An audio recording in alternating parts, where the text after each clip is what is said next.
Sudah dia anti-anti, bahkan sengaja membeli An-Eng demi mengantisipasi kedatangan Sydney dan Laura sejak lama. Nyatanya dengan semudah itu mereka mampu menembus usaha Mikhail dengan bantuan Kanaya. Ya, mereka tak kalah pintar dari Mikhail. Sadar betul jika penolakan yang dulunya pria itu katakan sedikit tidak masuk akal. Sengaja meminta Kanaya ikut agar Mikhail tak punya alasan untuk menolak kedatangan mereka. Katanya nggak ada signal. Ini lancar jaya, bahkan live IG masih mulus-mulus aja, bohong banget sih, bang. Sejak tadi Mikhail sudah memasang wajah masamnya. Akan tetapi tampaknya Zidane maupun Laura tak mengindahkan perubahan diri Mikhail. Terserah, kalaupun mau marah juga mereka takkan peduli. Mana berani Mikhail mengusir mereka jika sudah berada di hadapan Kanaya. Iya, dari tadi juga nggak ada suara babi, tetangganya juga ada meski cukup jauh. Bang Cio memang suka bohong ternyata, kak, tambah Laura semakin membuat hati Mikhail bergemuruh. Dia mencoba mengabaikan pembicaraan Sydney dan juga Laura yang kini sibuk sekali di rumahnya. Andai saja tidak ada Kanaya, mungkin Mikhail akan menendang mereka ke kandang hewan peliharaannya. Oh iya, Mikhail bilang begitu. Kanaya mulai bertanya, padahal sejak tadi Kanaya sibuk di dapur bersama Zia. Enggak, Ma. Mereka salah dengar aja. Kanaya menghela napas panjang, sudah pasti yang bisa dipercayai adalah Sydney dan Laura. Kebiasaan Mikhail yang benar-benar pintar berbohong membuat Kanaya memilih tidak percaya pada putranya kali ini. Kamu tuh ya, sejak kapan mama ajarin jadi orang antisosial begini? Masa Sydney sama Laura mau bertamu saja kamu larang? Itu nggak baik, Kyle. Semakin kesal saja Mikhail dibuatnya, sudah pasti Sydney dan Laura bicara macam-macam pada Kanaya tentangnya. Kemasan minuman di tangannya sudah mulai berubah bentuk akibat tangannya mengepal sembari menahan amarah. Sejak kapan aku antisosial, Ma? Tapi sesekali aku juga butuh ketenangan, nggak selamanya aku betah sama pertunjukan topeng monyet seperti mereka. Lama-kelamaan Mikhail tak lagi bisa menahan dirinya, sudah berusaha sebaik mungkin dia menerima kedua wanita itu baik-baik bahkan saat sarapan Mikhail memilih diam dan tidak peduli meski mereka bahkan seheboh itu mempertanyakan resep nasi goreng pada Rani padahal habis saja belum. Sama aja, nggak terima tamu, pakai beli An-Eng segala buat bikin orang takut datang kemari. Kamu ingat ya, Kyle, nanti kalau kamu mati yang nguburin kamu siapa kalau bukan orang lain? Gawat, Kanaya mulai ceramah dan bawa-bawa maut. Semua terjadi karena dua manusia sinting tak punya etika itu, pikir Mikhail ingin sekali melempar botol minumannya tepat di kepala Sydney, sudah pasti Kanaya bisa berpikir ke sana karena pengaruh mulu Putri Lorenza. Nggak tahu nih Bang Cio, lagian kan kita kesini niatnya baik. Terserah kalian, aku mau ke kantor saja. Ini hari libur, ke kantor siapa dia? Kanaya menarik kerah baju Mikhail agar pria itu mengurungkan niatnya. Jangan seperti anak kecil, Kyle, tujuan mereka baik. Sebagai adik kamu, wajar saja mereka merindukan Zia. Adik dari mananya? Hingga saat ini Mikhail geli sekali mendengar silsilah yang orang tua mereka ciptakan. Hanya karena persahabatan sejak masih muda bisa-bisanya Mikhail dipaksa punya hubungan sedekat itu. Adik apanya? Anak mama cuma dua. Dan cuma Syakil. Sudah biasa pernyataan seperti itu mereka dengar, Sydney dan Laura sama sekali tak sakit hati. Saat ini tujuan mereka mengunjungi kediaman Mikhail memang untuk bertemu Zia. Mau bagaimanapun reaksi Mikhail, selagi Zia dan Kanaya menerima maka bagi mereka tidak masalah. Mata Mikhail yang menatap mereka dengan aura permusuhan sama sekali tidak membuat mereka takut, yang ada justru terlihat lucu. Bentar, Bang. Sahabat karib abang masuk berita. Mana babak belur lagi, kasihan banget loh. Mikhail kali ini menatap mereka berbeda, penuh tanya dan ini sedikit mengejutkan baginya. Dalam hitungan detik ponsel Sydney sudah dia kuasai demi memastikan berita yang bagaimana yang terkuak ke media. Sempat berpikir itu akal-akalan Sydney namun ternyata benar Edgar yang dimaksud. Dia tidak bertindak, sudah pasti ini adalah ulah Brian, pria itu membuat Edgar benar-benar habis sepertinya. Siapa, Kyle? Mana, Mama mau lihat juga. Penganiayaan, kekerasan dan percobaan pembunuhan. Kanaya dibuat melongo kala membaca headline tentang Edgar. Wanita itu mendadak merinding dan dia menatap wajah Mikhail penuh kelegaan. Wah, babang buleku kriminal. Omo-omo. Aku nggak ngangka. Laura menutup mulutnya, sungguh berita yang mengejutkan. Halah udah deh, bentukan begitu jadi tukang kebun AI Amerika juga banyak. Di antara banyak kesamaan, antara Sydney dan Laura sangat berbeda dalam hal mengagumi Edgar. Pria tampan itu berhasil menghipnotis Laura, bahkan dia bahagia kala mengetahui kekasih Edgar memiliki nama yang sama dengannya. Akan tetapi, bagi Sydney mau setampan apapun jika kerjaannya main wanita dan tidak punya penghasilan tetap tidak ada gunanya. Kak Sydney sewot banget jadi orang heran. Jika Laura merenungkan ketampanan Edgar yang terbuang sia karena hal ini, lain halnya dengan Kanaya. Wanita itu tiba-tiba memeluk Mikhail erat, seakan merasakan sebuah mukjizat lantaran Tuhan melindungi putranya dari pria sebijat Edgar yang dahulu sempat dia percaya sebagai penjaga Mikhail. Sudah mama katakan, sebaik-baiknya orang pasti ada rusaknya, Kyle. Ya, Mikhail paham maksud sang mama. Sejak awal dia mengenalkan Edgar sebagai sahabatnya, Kanaya sudah mengatakan untuk jangan dekat berlebihan. Apalagi Edgar adalah orang asing yang benar-benar seasing itu, bahkan dari mana asalnya Kanaya sendiri tidak tahu. Kamu tidak ada hubungannya dengan masalah dia yang kali ini kan? Tanya Naya sangat-sangat berharap Mikhail tidak terlibat sama sekali. Bisa dikatakan iya, tapi juga bisa dikatakan tidak. Dia menipuku, dan juga berusaha menjebakku. Beruntung kali ini Brian bertindak cepat, ternyata papa benar, terkadang orang yang sebelumnya kita anggap membual, dialah yang paling benar, tutur Mikhail sadar betul akan kesalahan akibat dia tidak mempercayai Brian selama bertahun-tahun. Ya sudahlah, yang terpenting saat ini kamu tidak lagi berteman dengannya. Kanaya berucap pelan sembari tersenyum lega dari kejadian ini. Berbeda halnya dengan Laura dan Sydney yang justru berdebat masalah pantas atau tidaknya Edgar di penjara. Lihat, mama bilang mereka datang ke sini untuk Zia, buktinya mana? Mikhail tersenyum tipis kemudian memilih menghampiri Zia di dapur. Sepertinya seru sekali hingga dia bisa betah tidak bertemu Mikhail sejak sarapan hingga kini hampir siang. Valencia, kamu lagi ngapain, sayang? Suara Mikhail terdengar lantang dan sepertinya akan mengganggu sang istri. Mikhail. Jangan ganjen kamu ya, nanti donatnya nggak jadi kalau kamu ikutan ke dapur. Cegah Kanaya namun sepertinya sudah terlambat. Hendak mencegahnya sudah terlambat, Kanaya lepas kendali dan kini Mikhail sudah berada di dapur. Apalagi kalau bukan mengacaukan pekerjaan Zia, pria itu sibuk sendirian meminta Rani menjauh karena dia ingin membantu sang istri dengan keterampilannya yang tidak seberapa itu. Mikhail, jangan ganggu Zia. Mending duduk di depan sana, sama Om Jack atau Bastian kek, berbaur sana, jangan ngintil terus sama istri. Zia memang tidak protes, namun Mikhail yang mulai ikut beraksi membuat Kanaya khawatir pria itu akan membuat pekerjaan Zia semakin runyam. Ya terserah, lagian sama istri sendiri apa salahnya, Ma? Ya memang tidak salah, sama sekali tidak ada yang salah dan Kanaya menyesal mengatakannya. Pria itu menjawab sekenanya dan tangannya mulai beraksi dan mengambil adonan yang sudah siap dibentuk. Mas, tangan kamu kotor, sergah Zia dengan maksud agar suaminya tidak ikut-ikutan. Bentar, Mas cuci tangan. Yang ini jangan dibentuk, biar jadi tanggung jawabku. Tanggung jawab apanya, yang ada Mikhail menghambat pekerjaan Zia. Begitu percaya diri dia mengambil hampir setengah bagian dari adonan yang Zia siapkan. Kanaya mengikuti gerak-gerik Mikhail melalui ekor matanya, ingin marah namun Mikhail bukan lagi bocah 2 tahun yang tengah mengganggu di dapur. Akan tetapi jika dibiarkan sepertinya akan membuat huru-hara yang mungkin nanti akan membuat Zia naik darah. Sudah, tangannya sudah bersih. Zia hanya menatapnya datar, entah kenapa perasaannya mulai tidak enak kala Mikhail menghampirinya di dapur. Yang rapi, aku nggak suka makan donat bengkak sebelah. Sejak awal Zia peringatkan, jangan sampai Mikhail merusak moodnya dengan siang ini. Senyum tengil Mikhail kian membuat Zia berdesir tak nyaman, apa yang akan terjadi sebentar lagi hanya Mikhail yang memahami. Santai, Mas ahli dalam bentuk yang beginian. Tangan Mas ini multifungsi, Zia. Terserah, mau multifungsi, multitalenta atau apapun itu Zia tak peduli. Saat ini, yang dia inginkan hanya Mikhail pergi dan tidak mengusiknya lagi. Beberapa waktu di awal semua berjalan dengan baik, Mikhail menuruti apa kata Zia meski satu donat dia selesaikan begitu lama karena sang istri tak menerima jika bentuk donatnya tidak sempurna. Kurang gendut, kegendutan, miring kiri, miring kanan sampai bolong tengahnya juga Zia atur dan itu membuat tangan Mikhail sedikit kaku sebenarnya.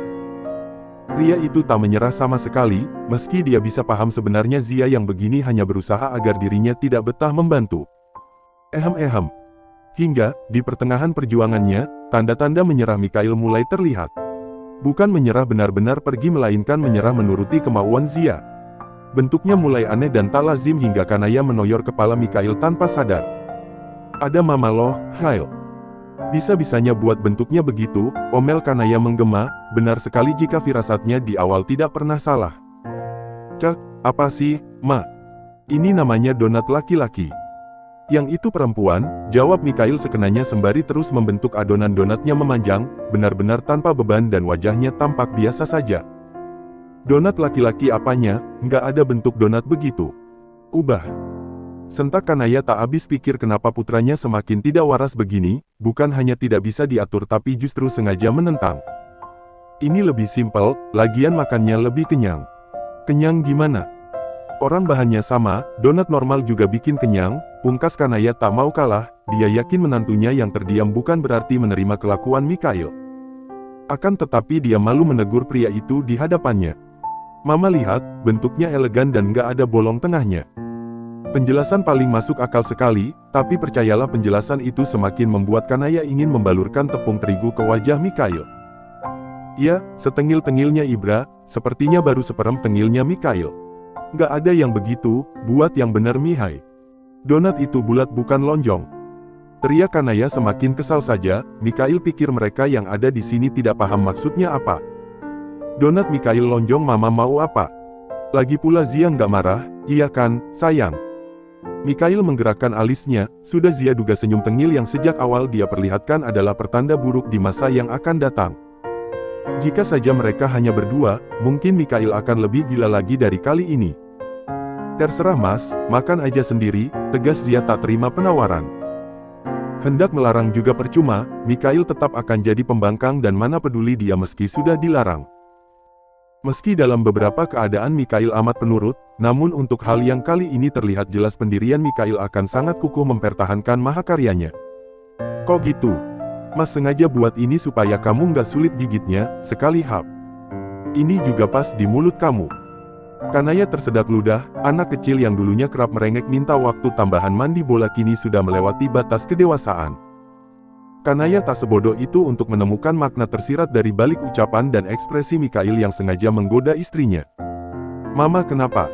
Istirahat kalau sakit, Ma, lagi pula kasihan punggung Mama dipaksa kuat, biar Mikhail yang bantu Zia. Tanpa Mikhail perintahkan Kanaya memang berniat untuk berlalu. Sepertinya kehidupan mereka sudah tidak sehat lagi. Semakin Kanaya di sini, semakin dia merasakan nostalgia tentang Ibra di masa muda. Mama. Zia panik kala Kanaya benar-benar berlalu, Mikhail yang begitu dia khawatirkan akan membuat batin sang mama terluka. Mas kamu apa sih, sopan sedikit kan bisa. Mama bukan teman yang bisa kamu ajak bercanda, ada batasnya, Mikhail. Zia bicara dengan nada serius seraya menatap Mikhail lekat-lekat, bingung harus dengan cara apa menegurnya. Mas nggak aja mama bercanda, Zia, cuma jawab pertanyaan mama apa salahnya. Mikhail yang tak terima jelas saja membela diri, karena memang niatnya juga hanya menjawab pertanyaan bukan sengaja cari ribut bersama sang mama.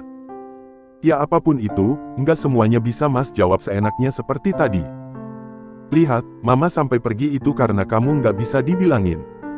Sama aja mas nggak sopan, Oce. Zia masih berapi-api, sejak tadi dia tahan dan memilih diam namun Mikhail bukannya sadar justru makin melunjak. Dia berhenti. Jelas saja tidak. Memilih diam namun tangannya tetap melakukan apa yang ada dalam benaknya. Ya, Mikhail tetap melanjutkan rencananya. Mas, dengar nggak? Iya, dengar, Zia. Mas ngak tuli, sayang. Tidak tuli tapi sengaja pura-pura tiak mendengar uapan Zia. Pria itu kini selesai, bukan karena menuruti keinginan Zia melainkan bahannya sudah habis. Jangan diubah bentuknya, kalau nggak mas hukum kamu. Goreng sendiri, aku nggak suka bentuknya. Zia menolak sampai kapanpun tetap enggan, titik. Tidak ada yang sia-sia, meski Zia memendam kekesalan pada Mikhail, akan tetapi Zidni dan Laura justru lebih menyukai hasil karya Mikhail. Ya, pria itu berhasil membuat kedua wanita itu kagum dengan keahliannya, bahkan Zidni tidak malu sama sekali untuk meminta sisa donat lonjong itu sebagai oleh-oleh untuk Lorenza, sang mama. Akhirnya, mereka pulang juga. Bersyukur sekali Mikhail karena pada akhirnya dua pengacau itu pergi juga. Meninggalkan dirinya dan Zia yang kini masih duduk di ruang keluarga. Mikhail menarik sudut bibir kala melihat istrinya makan kembali menikmati donat dengan berbagai topping itu. Entah apa enaknya, pikir Mikhail. Mas mau. Mikhail menggeleng, sejak tadi dia memang tidak tertarik. Lidahnya tidak selera dan sejak dahulu dia memang tidak suka. Kenapa nggak mau? Enak padahal, tutur Zia sedikit heran kenapa ada orang yang tidak menyukai makanan surga ini. Terlalu manis, Mas nggak suka. Jawaban yang bisa diterima, Zia tak terlalu memaksakan suaminya harus suka. Selagi Mikhail tidak melarang apa maunya bagi Zia tidak masalah. Tidak ingin mengganggu Zia kali ini, Mikhail sibuk sekali dengan benda pipi di tangannya. Memastikan semuanya baik-baik saja dan tidak ada masalah. Bukan hanya perihal Jenny di rumah sakit, melainkan tentang Zidan juga. Mikhail benar-benar bertanggung jawab penuh pada mantan kekasih istrinya. Sebelumnya Zia sempat ragu jika hal yang Mikhail lakukan akan benar-benar tulus, nyatanya pria itu adalah orang yang juga menanti kesembuhan Zidan. Di posisi Mikhail tidaklah mudah, ada Zia yang harus dia perhatikan karena kelahirannya tinggal beberapa minggu lagi. Kemudian perusahaan yang benar-benar membutuhkan perannya, belum lagi soal Edgar yang tiba-tiba membuatnya terluka. Wajar saja jika Mikhail sesensi itu kala seseorang datang mengusik kehidupannya. Sementara di sisi lain, jangankan untuk bersantai seperti bosnya. Bastian tengah melamun di pos jaga bersama Jackson dan juga Rohman. Ini belum malam, akan tetapi mereka sudah ketar-ketir akibat berita buruk yang Rani sampaikan. Rohman yang baru saja mendapat janji kenaikan gaji tadi malam, kini mendadak ciut dan tidak berani berharap banyak. Kita mau bilang apa nanti? Mau bagaimana? Non Zidni datang sama Nyonya, masa kita larang masuk? Alasan Jackson memang kuat, namun sebagai orang yang baru mengenal Mikhail beberapa bulan lalu, Babas tetap saja ketar-ketir. Dia paham Mikhail sangat anti dengan kelalaian, apapun bentuknya Mikhail memang tidak menyukainya. Habislah gajiku, kemarin sudah dipotong karena telat jemput. Bastian mengusap wajahnya kasar, ancaman Mikhail beberapa hari lalu masih menjadi momok bagi Babas, meski memang salah dia yang salah tempat menjemput Mikhail akibat tidak fokus membaca pesan dari bosnya. Cek, mana udah janji mau kasih kalung buat Rani, aku harus gimana, Bang? Itu bukan urusanku, Bastian. Pertanyaanmu membuat semakin runyam saja. Mana mungkin mereka bisa peduli, seharusnya paham kebutuhan masing-masing sudah banyak. Lantas Bastian mengeluhkan hal semacam itu padahal posisi mereka sama-sama terancam potong gaji. Detik demi detik teramat berat bagi mereka, berharap malam akan segera berganti dan Mikhail akan melupakan perihal ini. Apa kita minta bantuan Pak Ibra saja? Tanya Rohman sejenak membuat kedua orang itu menoleh. No, jika minta bantuan Big Boss kita mungkin selamat kali ini. Tapi, tidak untuk selanjutnya. Jadi, aku rasa lebih baik jangan, men. Benar juga, mungkin mereka bisa selmaat jika melibatkan Ibra. Akan tetapi sifatnya hanya sementara dan bisa jadi kemarahan Mikhail akan kian membara setelahnya. Ya sudahlah, terima nasib. Paling-paling istriku marah kalau jatahnya berkurang bulan ini, ucap Rohman pasrah, potong gaji tak masalah selai Diamadi diperbolehkan bekerja. Hati-hati, kau masih lemah. Meski hari ini bukan hari kerja, akan tetapi pekerjaan Brian masih saja ada. Sejak tadi pagi dia sudah menjaga Jenny, menggantikan Tono dan Ucok yang masih trauma akibat kejadian malam itu. Ini bukan perintah Mikhail, dia melakukannya hanya karena alasan kemanusiaan. Wanita itu sendirian di rumah sakit, tidak ada keluarga yang mungkin rela menjenguknya. Kenapa kau masih di sini? Aku baik-baik saja sendiri, ucapnya pelan. Brian yang selalu berada di sampingnya membuat Jenny sedikit bingung apa alasannya. Tidak apa-apa, lagi pula aku tidak punya kesibukan hari ini.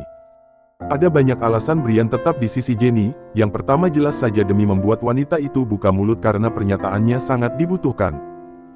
Bukan hanya membuat Edgar terpenjara tapi juga demi membuat rumah tangga Mikhail utuh tanpa salah paham nantinya. Untuk bangun Jenny masih cukup sulit, bagian intinya benar-benar terasa sakit dan tak sedikit luka yang begitu perih kala dia sentuh. Hendak menangis namun percuma, siapa yang nantinya akan peduli padanya? Mikhail di mana? Untuk apa kau mencarinya? Mikhail bukan lagi pria yang membutuhkan jasamu. Jangan pernah mengusiknya lagi, Jenny. Dia sudah beristri, aku harap kau mengerti dan berhenti sampai di sini. Sejak lama dia ingin menegaskan pada Jenny masalah ini. Rumah tangga Mikhail yang hampir terguncang tapi dia yang ketar-ketir. Kali ini, tidak ada kesempatan untuk Jenny bisa membuat pernyataan palsu yang mungkin akan membuat Zia tersakiti sebagai istri dari Mikhail. Jenny terdiam, penegasan Mikhail cukup membuatnya terhenyak. Benar, tugasnya sudah selesai dan tidak seharusnya merengek kembali pada Mikhail tentang apa yang terjadi padanya. Bukan, aku tidak akan mengusiknya lagi. Aku hanya ingin mengatakan yang sejujurnya sebelum hidupku berakhir, ucap Jenny menatap Nanar tanpa arah seraya tersenyum getir. Apa maksudmu? Tidak ada alasanku untuk hidup, aku sedang hamil dan pria mana yang mau membayarku lagi dengan keadaan begini. Jika harus sabar menanti anak ini lahir, aku tidak sekuat itu. Dasar gila, dalam keadaan begini kau masih memikirkan hal itu. Otakmu kemana, Jenny? Lagi pula apa kau tidak bosan jual diri? Tanya Brian benar-benar tak habis pikir dengan pola pikir Jenny, ternyata benar-benar ada wanita semacam ini. Haha bosan. Sebenarnya iya. Tapi, hanya itu yang bisa aku lakukan untuk bisa hidup normal, kau bisa bicara begitu karena tidak berada di posisiku, ucapnya menatap tajam mata Brian seakan tak terima penuturan Brian tentangnya yang masih sempat berpikir untuk jual diri dalam keadaan hamil. Brian memilih diam dan tidak ingin berkomentar lebih, mau bagaimanapun wanita ini tetap harus diwaspadai. Kembali ke tujuan awal, yang dia butuhkan pengakuan jujur dari Jenny, itu saja. Nanti malam, apa kau bisa memintanya untuk menemuiku, Brian? Ada hal penting yang ingin aku sampaikan padanya, pinta Jenny benar-benar berharap Mikhail akan mau menemuinya kali ini, meskipun untuk yang terakhir kali.